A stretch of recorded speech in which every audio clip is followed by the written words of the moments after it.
কষ্ট থাকবে, অপমান থাকবে, লাঞ্ছনা থাকবে, ক্ষুধার্ত অবস্থায় থাকবে, অভাব থাকবে, বেইজ্জতি থাকবে, আপনরা চোখ উল্টাই ফেলবে, পরিচিত মানুষরা দূরে চলে যাবে।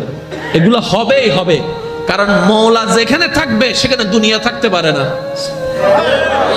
আরেকটু জোরে বলেন না। অনেক সময় দেখবেন আপনি যাকে বেশি ভালোবাসবেন সে আপনার থেকে তাড়াতাড়ি দূরে সরে যায়।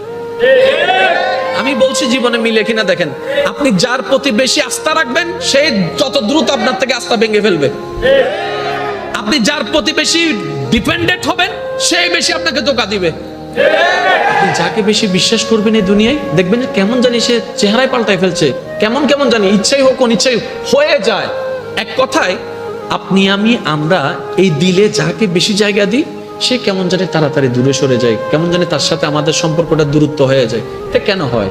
এটার হওয়ার একটাই কারণ, রব বলে যে তোর দিলটা শুধু আমার জন্য বান্দা হিসেবে, তোর দিলটা আমার নবীর জন্য উম্মত হিসেবে, আগে আমাকে আর আমার নবীকে রাখ, তারপরে যাকে যাকে রাখার আমি আল্লাহ সেট করে দিব।